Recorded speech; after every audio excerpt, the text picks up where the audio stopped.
Hello, hello, beautiful gente. Welcome to the Que Madre show. We are so happy to see you and hear you and hopefully that connect with you. We have an awesome show for you today. You are listening to 96.5 FM LP and specifically this awesome show, Que Madre, with an amazing, beautiful host, Ana Rosa Rizzo Centino, and the other host today, Ali Cortez. And Okay, missing but our no, don't give yourself the short end of the stick because you call me amazing and all this. How about you? Eres hermosa, preciosa, magnificent.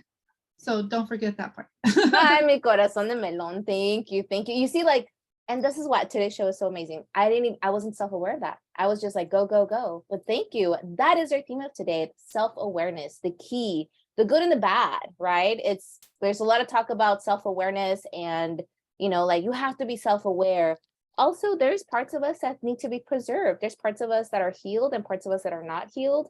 And we want to protect the parts that are healed and then bring in the other parts. And there's just so much weaving into this. So it's going to be an awesome show, but it's not going to be that awesome because we are missing our soul sister, Siobhan Hoover, founder of Warrior Mother. She is out with something. I don't know if it's the flu, but it's like there's a lot going on. So this is a kind, gentle reminder to take care of yourselves. If you're feeling some kind of way, use some of those remedios and come home to you, which is what I know our beautiful soul sister is doing right now and resting in all her glory right now. Yeah, she has a fever, so send her cooling thoughts. Yes. Cooling energy vibes. All right, Ana Rosa Rizzo Centino Hermosura. Let's talk about self-awareness. I love that you brought this up and there's so many nuggets to it. So I want to bring it back to you. What are your thoughts about self-awareness? Is it good? Should we continue developing it? How is it helpful? How can it be unhelpful? Yeah, so recently I was at a meeting where somebody mentioned that they really like it when people are self-aware. And it got me thinking, like, am I self-aware? And I would say, I think I am. And there are also parts of me that I know probably come off, like I'm the angry brown woman. But at the end of the day, those things that make me come off that way are not necessarily things that I would change because when you're living in a capitalist world, you have to fight for racial justice. You have to fight for economic justice. You have to fight for environmental justice. And yeah, it doesn't always involve being super polite because the people in power want to keep their power and don't usually change things unless you demand those changes, which forces them to give you what you want. So, but then I was thinking, what about other things? Like, for example, as a mom, we're coming up to March. Tomorrow's going to be the first day of March, and March tends to be a difficult month for me because it's the birthday of my firstborn daughter who passed away, as well as the anniversary of her passing. And I think just losing her, it made me be very sensitive to how people parent their kids. Like when I'm out at the supermarket, for example, and people take out the chancla, right? Or people speak negatively to their kids. I'm like, do you not realize what a gift you have in that child? Like, please treat them with the utmost care because the damage that you do to your kid, it can last for a very long time until they hopefully are able to get therapy, which, is very important. And Ellie is LMFT. So, she's got resources to point you to if you are that person that may have been hurt as a kid. So those were the things that I was thinking of. Probably these parents actually don't realize how hurtful they're being to their kid at that moment. So they're not being self-aware. And those are things that we need to change. But, there are things about us that may rub certain people the wrong way, but we might be okay with it rubbing them the wrong way. Mm-hmm. So those are just some thoughts I have about it. Oh, yeah. No, I'm very, very powerful. Like, I love we're talking about, parenting, about long lasting effects, short term effects. Like, there's a whole, there's so much to be said about self-awareness and when it's helpful and when it's not, right? Like you were saying, like sometimes, and I feel that too, where I'm aware, I'm like, oh my gosh, if I get angry, I'm aware of my anger and I'm not going to sit with my anger because I can't express my anger because it's going to be now labeled as, I'm the angry Latina, I've been called, like a chola, and I'm like, what is these labels? Like, can you just see me as a person? So self-awareness sometimes can be unhealthy, and like we're aware and then we suppress, our authenticity, right? And then we live with that, like that we carry that home. And then I don't know if that's happened to you, Ana Rosa, but like there's some times where like I carry that home and then I shame myself left and right, like the should haves, the could have. I should have said this. I should have expressed it. No, you actually were expressing too much. And I'm just like going like a ping pong ball with my emotions, and my body is just like really going through it. Um, and so those are times that, can be harmful. And I love what you said about, parenting, like to see the gift, to be not an automatic, right? Because even I noticed myself when you said la chancla, part of me wanted to laugh. And I'm like, why are you laughing? This is serious. Like we don't always have to laugh about the chancla, right? We can actually like tend to be like, no, that was harmful. That did cause long-term effects. And yes, I'm laughing about it. I'm like, is it because I'm, nervous about it? Or it's been just normalized to like, ha ha ha, the chancla, But I love what you're saying about we're not being an automatic and honoring the beautiful gifts we have in front of us. Yeah, well, I mean, I was really blessed that my parents never ever hit me. But I know a lot of families who, grew up in family that, is a family of color, whether it be Latin American descent or Black or Asian, and they did not have the same blessing of not being hit. And for them, sometimes the chancla was the milder form, right? So sometimes it was the belt, right? El fajo. And so we need to talk about these things and surface them, because a lot of people are living with a lot of hurt around, that kind of physical pain that they endured, and think that that was just normal because it happened to other people. But just because it happens to a lot of people does not mean it's normal or that it should be. Mhm. um, right? And so it's really important for you to seek out relationships that don't feel like hurt, because sometimes when you grew up with a lot of hurt, you think that that's all you can ever have. um, and so you don't deserve that. If you're listening and you were, hurt as a kid, hopefully as an adult you have found different pathways and different people around you that have made you feel like you can be in safety and be in love in a positive way. um, yeah, if Yeah. nobody's told you today, you are beautiful and you deserve love. Amen. There's a new song out there by Lizzo, and it's all about like you are special. And I listened to it this morning, and there's so much that happens when someone, even, hearing you, and I'm like, oh my gosh, like that's a gift, right? Like there's something that's happened. I'm having a reaction, a positive reaction when you hear that positive validation. So thank you for broadcasting that out. And that it continues giving, right? That you hear this and you're like, I feel good. How can I pass this on? Que siga la fiesta. Hey, hey. I'm on my third cup of coffee. I love that. I just have tea today, so I'm not as hype as you. I think my hype also comes from just like the themes we're talking about, and then just being in your presence. And I miss this. I know I've been kind of, in and out and kind of wax on, wax off over here, but I like miss it, and I love the space and that you and Jessica created, and that we can share our experiences, and try to make a difference in that way too. Apart from todo lo que haces. I don't know how you do it, chica.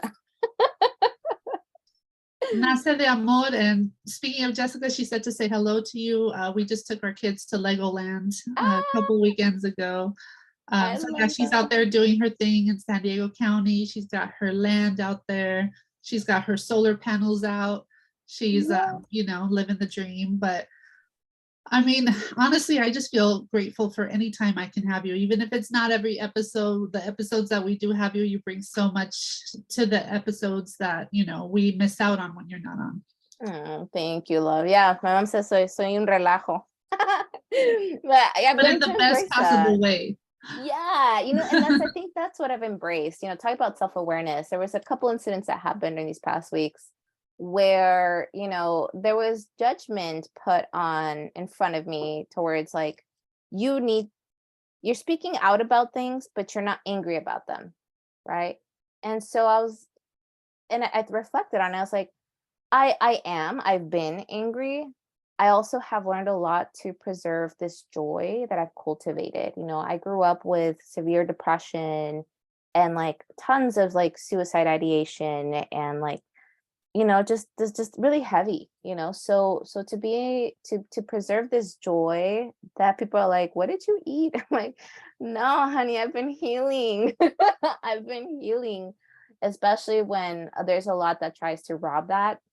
I think that that's where I've used self-awareness in a way that's helpful to not shame myself, like I don't I am angry and I can talk about it and I can respond to it. And if you keep crossing boundaries, you will see my anger. And it scares people, like, because they finally, got to the point where, you know, they kept picking at it. And so I did respond in a way that I wanted to, right? Not, it wasn't, I felt really proud of the way I responded, and it made me feel so good, that I was able to come back home. But that's not always the case. There's some cases where, it's just like, ooh, I should have said something, right? And I beat myself up. So I think self-awareness can be a gift in that way. If you're if you if you check in with yourself, right? Like, what do I want to do? Right. And build that so that you are authentic to yourself. Because what ends up happening if we're not self-aware, we also have another gift that can sometimes is, there's a lot of stigma around it, but it is a gift, and it's about it tries to preserve you, which is dissociating, right? Like all of a sudden, you're kind of you're tuned out from, like the world, or you tune into memories. So in the realm of psychology, sometimes that gets really bad judgment. However, we're starting to finally talk about how, like, it's trying to preserve you, right? Until you build up to the skills where you can be self-aware, breathe around it, and then respond in a way that is, reclaiming you, the resistance, building that resistance. um so those are things that can be helpful when kind of in the mix of self-awareness and how it's a gift, and then how other things get present in our body and our mind and our spirit. And then we just kind of take a look at it, and I think that's what we're doing today. What do you think, Anna? Yeah, I think dissociating has been a coping mechanism for me in the past. And well, I think we can judge ourselves all day and night about whether certain things are good or bad. But yeah, it does sometimes help you get through very difficult situations. Um, and even just with what you were saying around like your anger, and anger can be a really good force, and it can also be a harmful force. And so, especially when you're interacting with people who you're going to have to keep interacting with, there are certain things that you cannot vocalize and think that you can come back from, because, and so choosing your words sometimes is a really great tool, because at least that way you can go back and journal about it, and then come back to the person with another conversation that can hopefully be more constructive. Um, and so I think that that's important to keep in mind too. Like, say you're in a professional relationship with someone, and not all of us have the privilege of being able to say, all right, well, I don't like how they're treating me, so I'm leaving today. Yeah. Sometimes, unfortunately, you have to keep interacting with those people. And there's a way that you can do it and keep your own health and sanity, while at the same time like letting them know that they're crossing boundaries and that they need to also be mindful to respect you. But yeah, hopefully we can all get our dream job one day. I know I'm definitely in my dream job right now, and I'm so blessed to be able to work for the Central Coast Climate Justice Network, which we got a chance to talk about with our interview with Tori Cutbirth, because she's been helping us on that end with the Green New Deal work. But yeah, there's so much that goes into this conversation. We could really like talk about this for hours and still not be done. So true, so true, so true. And it's, like, I love that, this self-awareness also can cultivate hope, right? Like, I love hearing where you are right now, because I also was part of your journey and witnessing you go through, like, and being self-aware and being like, this is not okay. And this is why it's not okay. It took that self-awareness, right? To like name what was going on, and then to like navigate and move, and to hear you're like, I'm in my dream job. And like con esa, like the smile, and just like it's a peaceful smile, like it's like I can feel the joy. It's like, you know, and you had to navigate a lot. There was a lot of energy that went into like, you know, addressing, constantly trying, and I can relate to in my journey as well, where it's like finally being able to name things is really powerful, right? Because then that's where we get away from normalizing, and we can build resistance around those fires that are around us, and come from a place where we're responding, even though reacting can be very good too, right? Like again, we're kind of dismantling the like label if it's good or bad. We're kind of just like, was it healthy for you or is it unhealthy? So I'm going to take the conversation to a little bit different direction. Let's do it. I think that women of color sometimes are too self-aware. And there was this study that was, I think this was on STEM, right? Science, technology, I forget what the E is in math, but it was looking at programmers, right? That were learning how to program computers and receiving instructions from the professor. And they found that, the men in the class, even though that they didn't understand the directions perfectly, they would try something and you could see, what they did on their screen. Whereas when they passed by the screens of the women in the class, there was nothing on there. So they started to think, oh, were they not listening? But then when they went back and looked at their computers afterwards, they also tried, to do what the instructor said, but because they were not sure it was perfect, they erased it all, because you could trace back on the keystrokes, right, what was done.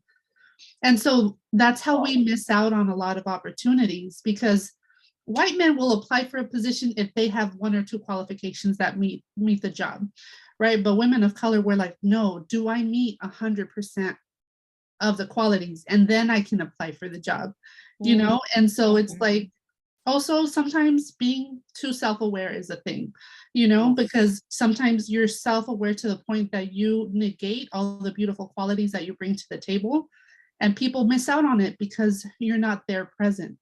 So I wanted to kind of talk about that too. Yes. Oh my God, I love this direction. No, because it's real. Like we're having the real conversations, and like this is an example of many, many examples that have happened over and over and over and over in our lives, in the lives of other women of color, and people of color, of like it can be so unhelpful in that way, right? And we don't know. So when we externalize and we talk about it, we can name it and say like, you know what? Yeah, I do that. I do that, and I don't want to do that anymore.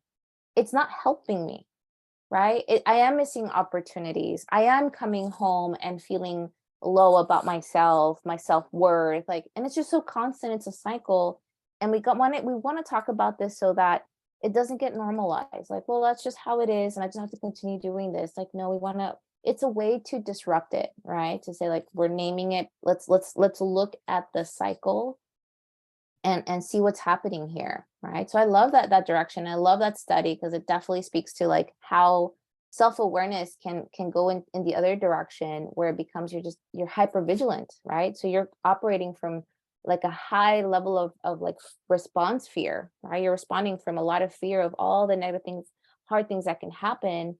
And the thing is that they're true because we've seen them, my parents were always like, well, watch out for this and watch out for that. So it's like, it just builds up, and you're now having a lot of alarms constantly going off. And one way to respond to that is to like, go like, well, it has to be perfect. And that's the only way I can move forward. Have you ever experienced that stage of being hypervigilant or too self-aware?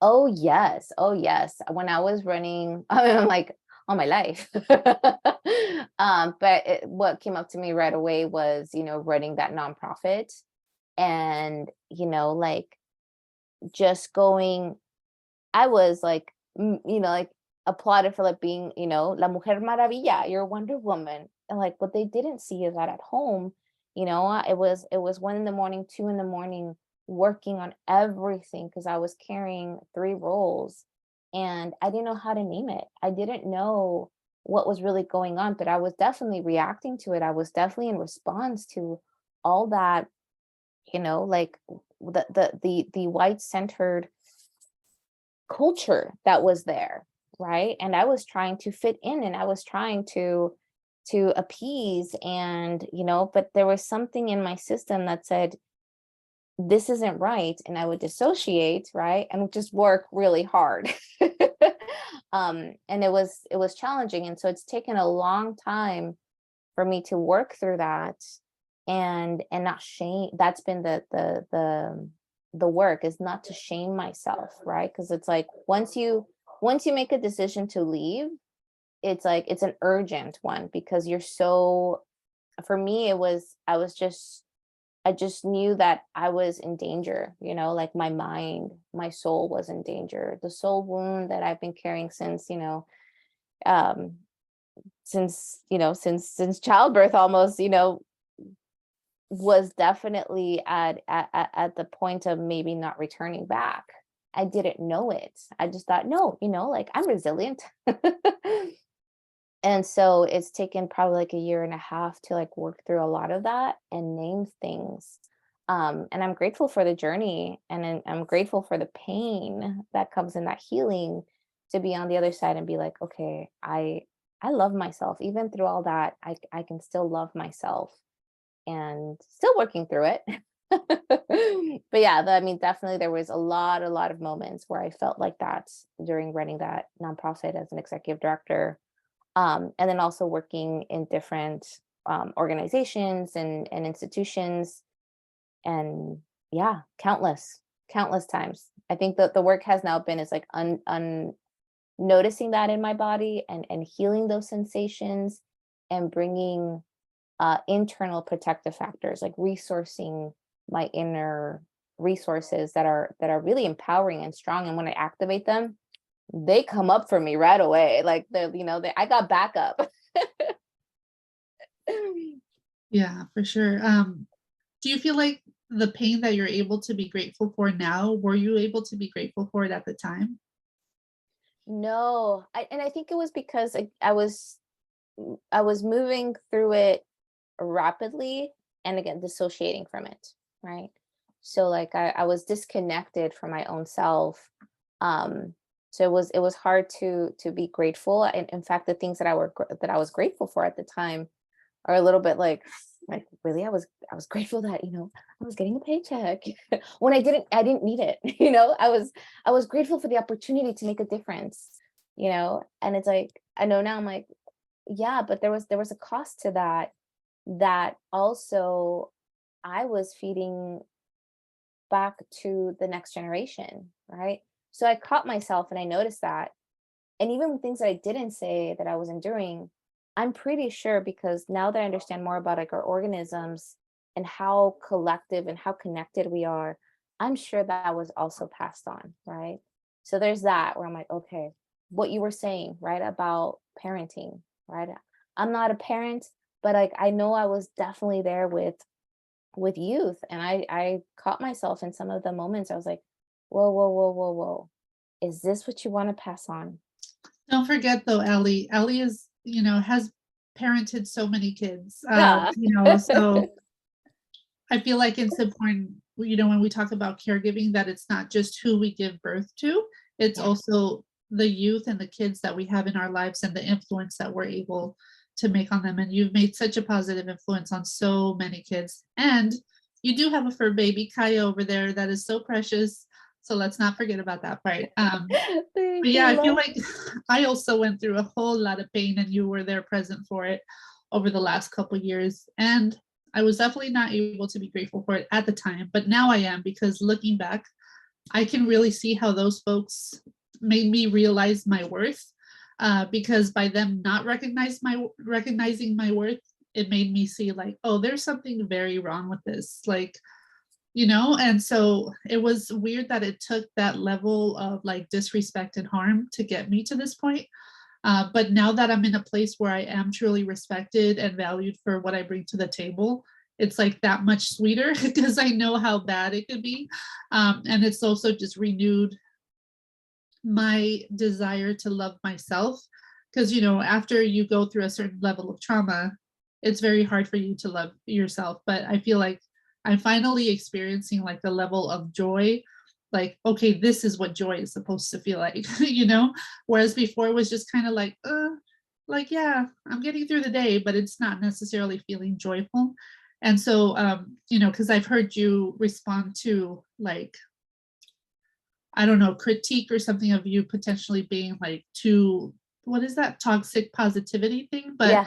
I don't think that's real, because when I'm around you and you're joyful, like it feels authentic, you know? And I think that that authentic joy is so important, because it's not something that a lot of people even have access to, you know, because they have certain amount of pain that's blocking that from coming through. And that's how you know that the healing is happening, because you're able to experience joy at a higher level, I think, than before. Oh, amen. Anna, thank you for saying that. It's like it is from an authentic space. And I can share that now. I can share that it wasn't always like that, that I really was indoctrinated into like fake it till you make it. And so it felt you know, I think that's what propelled also a lot of like the symptoms of like depression and just hope was kind of going away, because I'm like, I don't feel it. I'm acting on it. What I was acting on is being the palatable Latina, right? Like, oh, you know, I'm good. Like, you know, yes, yes. So I was acting on, you know, and this was all based on fear, on racial trauma, you know, like there was a lot of layers to this. That was I was putting up this like projection of like, I am happy, and but coming home and feeling, and just, you know, the relationships at the time that I had, everything else about my intimate life was not at par. So you know, it took a while to really like understand, you know, what are my resources. And you know, and I've learned a lot, you know, through like powerful, incredible women who are also authentic, like you, Anna, right? Like to see you, like, you know, just like, you know, this is who I am, and I love myself, and also being vulnerable. And I think that's what has also opened up, you know, like this self-awareness. When I see someone else do it too, I'm like, oh, I can do that too. And that is so powerful. And this is like why like I super appreciate these bonds with like this really spiritual sisterhood, and this, you know, this contract we have, and that we have the choice not to abide by this contract here spiritually. But when we do, oh my gosh, things change. The way you see yourself, the way you see the world. That's a lot of what mental health is. It's how you see yourself, how you see the world, and how you think the world sees you. And so I think building upon like what is it that you know, throughout this time in reclaiming, to like, my joy was not never stolen, right? It's been there, and it's going to be here for me. And that is a powerful resource, because that's one of the things that within all of this, you know, 500 plus years of colonization, in this space of decolonizing, we're also like celebrating ourselves, right? And our proximity of ourselves, not just like, oh, look at us, Latinidad. No, like where are you from? You know, where are your roots from? And that has just been a powerful resource to like bloop, bloop, bloop, you know, resist a lot of this we're on the radio, toxic. Okay. I caught myself. Colonist caca. Colonist caca, yes. I think that might be can that be the Merchandise.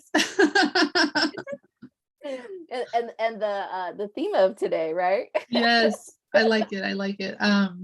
Well, because it's important to remember that brown joy and black joy are revolutionary, because with all the stuff that they put us through, like they expect us to be sad and down and out and mad. But yeah, at the end of the day, we still have each other. We still have our joy. We still have our roots. We have our ancestors that are rooting for us every day. And I think it's important to remember that, like, when somebody dies, that's not the end of your relationship with them. It just transforms, right? And so it's still important to pray and be in communication with our ancestors because they love us and they want us to succeed, just like we want the next 7 generations, right, to thrive and succeed, which is why we fight for environmental justice, economic justice, social justice, racial justice. So yeah, we're here. Aquí estamos, y no nos vamos, y si nos echan, nos regresamos. We are semillas. I love it. And one thing also that we have is we have amazing platforms like this. You are listening to 96.5 FM LP and specifically listening to this awesome show, Que Madre, where we talk all about, recarga las pilas, you are worthy. We talk about it all, and you are listening to Ana Rosa Rizzo Centino and Ali Cortez, missing our soul sister, Siobhan Hoover. Thank you for tuning in to 96.5 FM LP. So, yes, thank you for the station identification and for this lovely episode where we've been talking about self-awareness and resisting colonist caca and being beautiful, shining with your brilliance, and being self-aware, but not too self-aware where it gets to the point of you, not giving yourself the opportunities that you deserve, where you can share your brilliance with others. So yeah, definitely.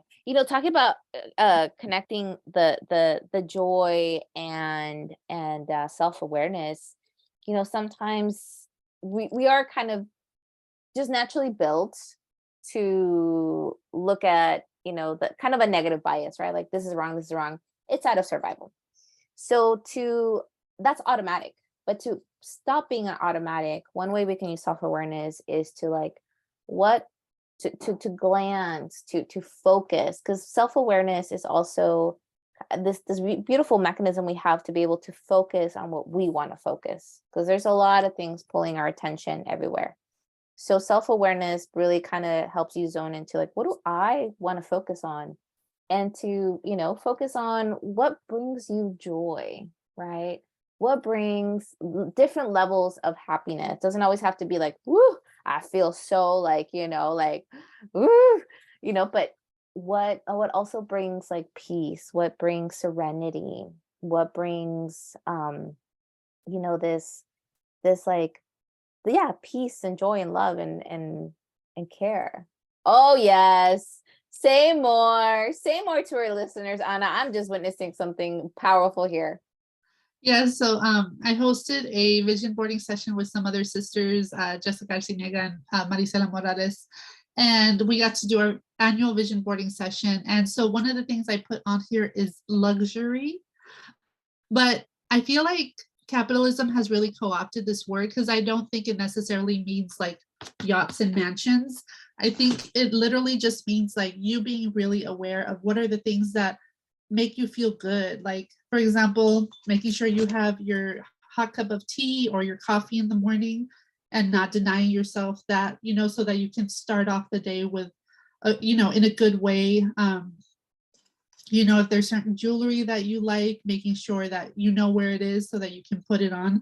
I had to buy myself a jewelry organizer because I'm a little bit obsessed with jewelry, because my Nino was a jewelry maker in Mexico. So now that I have this jewelry organizer, I actually know where my earrings are, and they're not one in one place and one in another place. So just being aware of that, what are the things that really make you feel good in your body and in your space. I also got this really cool oil diffuser from Siobhan.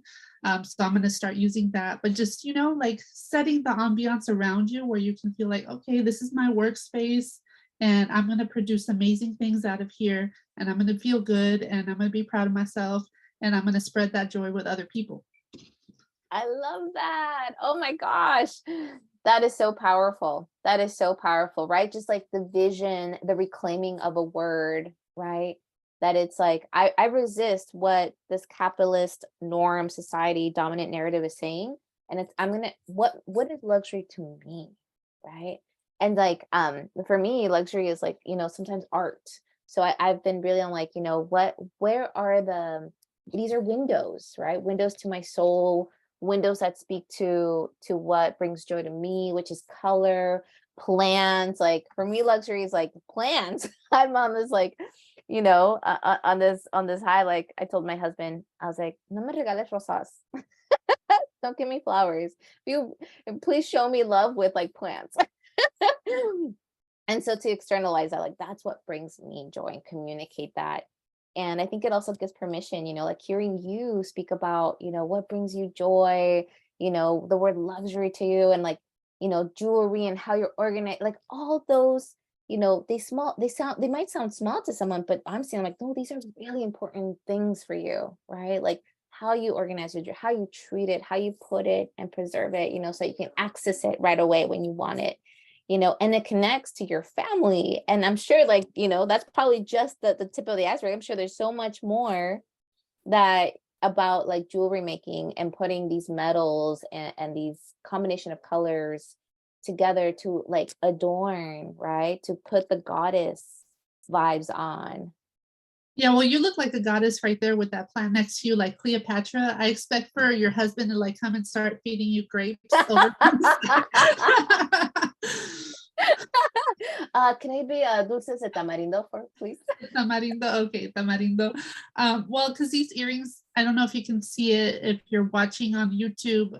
They're rose quartz, and I actually put them out to charge when there's a full moon. So I feel like it's bringing me all that positive energy.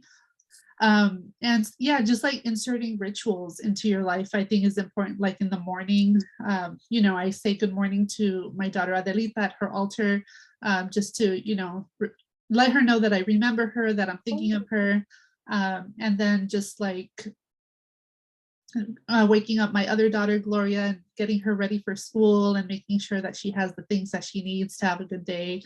And giving her some positive words. Like sometimes on the way to school, I'll put on these positive affirmations for kids. That there's really great other podcast called Good Moms Bad Choices.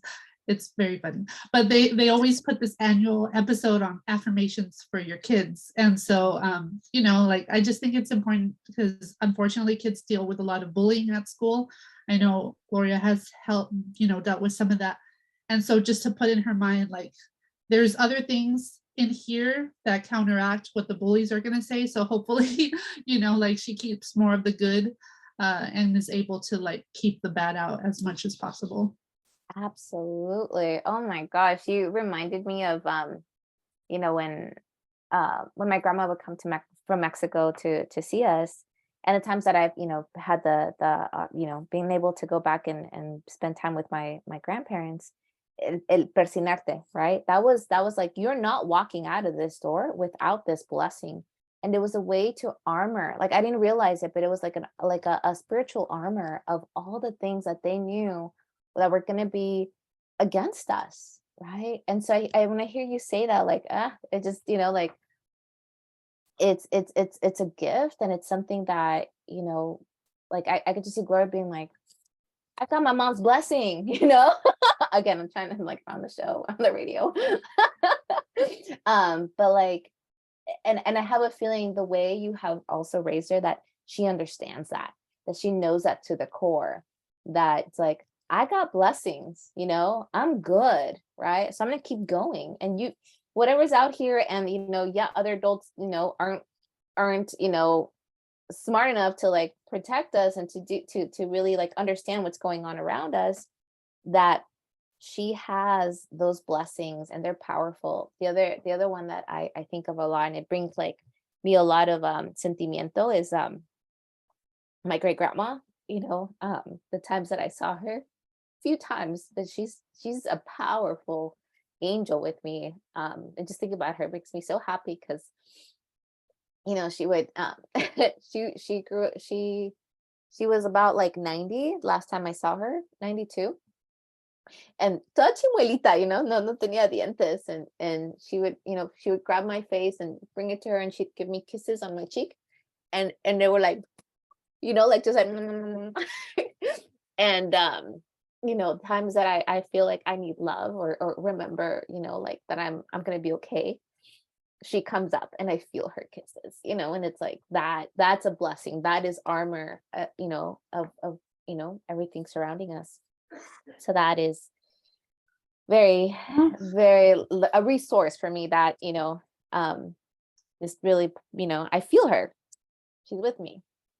Thank you for sharing that with me and our listeners. That's really beautiful. I also have some tias, my dad's sisters, actually. I would see them like gather in the living room, and they would always like have snacks, like always the best snacks. And their cubita, right? A little bit of rum, mostly Mhm. Coke, but a little bit of rum. And they would just like talk to each other and like son bien mal habladas. But I loved it because, like they were just like no filter and just like engaging with each other in such an authentic way. And my God, they're so gorgeous. Like, the long flowing hair. One of my tias has like super bright red hair. And I'm like, I want to be like that when I grow up, But then also like with my mom, it's been very hard for me to be living away from her. So then when I do get to see her and she cooks for me and she like brings me food to, bring back to Oxnard, I try to make it last as long as possible because it's like whenever I open the refrigerator, it's like a reminder, my mom made this for me. She loves me, even though she's not here with me, and so it's like important to like have those things right present with you that you remember. For you, it's your bisabuela with her chimuela kisses. For me, it's like my mom and her food, and my tias mal habladas. Like, what are the things that bring you joy and help you get through the day when things get tough? Um, yeah, because you can get through it all. Mhm. Siempre hay remedio. Yeah, so you got this, girl. Yes. Oh my gosh. I love that. And how powerful, right? To be in círculo, in a space where, like they're just talking, they're just talking how it is, right? And just like, wow, that does something to you, right? That leaves, we talk a lot about trauma and how like the damage it is and the imprint, it's yes. And then we want to also use self-awareness to like bring back those memories, tune in to those resources that activate those healed parts of us, that activate that, eres una chingona, like you are amazing. Am I allowed to say that? We'll say yes for now Okay. until we get Until told off by Eric or Gio or something. all right, No, we're going to everybody. definitely do it in a loving way. Thank you so much to Eric and Gio who help us upload, and Dylan who help us upload our show to the station every week. You all are definitely appreciated. And we are in our last few minutes of the show. What do you want to talk about to end our show today? Well, you know what? I think just summarizing, we covered a lot of ground today, and I think there's so many beautiful like, chapters to this, to all our episodes. And for this one, maybe we can kind of outline some of the things that we talked about to summarize. What are some things that you want to take away from this episode? And we would love to hear from you. We would love to hear like what stood out for you, what resonated, what can be added, like we estamos cocinando todos, all of us together. So like what ingredients do you want to add to this? This is for community. So we'd love to hear your voice. And yeah, so what was your takeaway from today? That women of color are amazing and beautiful, and that we need to aspire to be ourselves authentically, and that there's nothing that we can't do without community and our ancestors, and that the colonist caca has nothing on us, because we bring so much beauty and value to every room that we walk in. So walk in that way. Don't doubt yourself. And I want to make sure also that people know that we have started inviting guests to the show again. So, so far we have interviewed Graciela Cabello from Los Padres Forest Watch. We interviewed Tori Cutbirth from El Gato Channel Foundation. And our next guest will be Candice Somay with Beautiful Life Coaching. And we have other guests that we're lining up too. Socorro Gamboa from Rama Podcast. And, like, make sure to check us out on YouTube, because, sometimes it's hard to always turn on the radio on Thursdays at 6, depending on your schedule, but we are on YouTube. You can subscribe to KZAA. And we also have a website where you can also see some of our episodes. And yeah, anything going on with beautiful Ali and Bienestar CCC that you'd like to share with our Yeah, listeners before we log off? thank you so much. Yeah, we have, well, I just wanted, I want to share that Renee is going to be joining us in our next one. So we were like, oh, let's have cafecito. And I'm like, that's the time we record. Why don't you just join us for cafecitos we record? And mi hermano del alma said yes. So woohoo. So in our next episode, we'll have Renee, nuestro hermano del alma. And I mean, like, oh my gosh, it's going to be an awesome episode too. And I guess for Bienestar CCC, we have some trainings in partnership with Santa Barbara Response Network in March, the 13th, the 14th, the 16th, the 17th. And it's all about, skills on how to recover from, trauma so that we reduce the impact of trauma. And so one is train the trainer for psychological first aid. So you get trained to be a trainer. Right. So you get a full, your certification, you can, keep spreading these skills that our community can really, hold on to and feel like we have what it takes also to heal together. And then the other one for skills for psychological recovery, which you can, you don't have to be a therapist. And, as an MFT, I yes, there's that title and it can be very helpful. I also know how profoundly healing it is when community feels like, we got this too. We have skills to support, recovering. We've gone through a lot, and our mental health has been impacted. So we can together, recover. So that, and we're gonna have some healing circles with in partnership with the Eastside Library.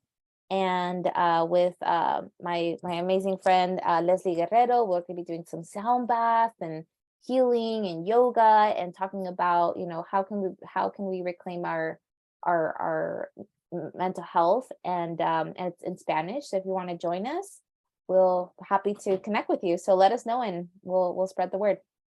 We are also starting to plan a wellness retreat in the fall. So if you have any ideas or things that you want us to make sure to include, please let us know on our Instagram. We always look at the comments on there. And yeah, do you want to do one last station identification, Ali? It would be an honor. Well, thank you so much for listening to us today. You have been listening to 96.5 FM LP on this amazing show called Que Madre. And you've been listening to Ana Rosa Rizzo Centino and Ali Cortez, your host for today. And we look forward to hearing from you and seeing you next week. Perfect. It was so nice to have you back. Love you. Let's get up.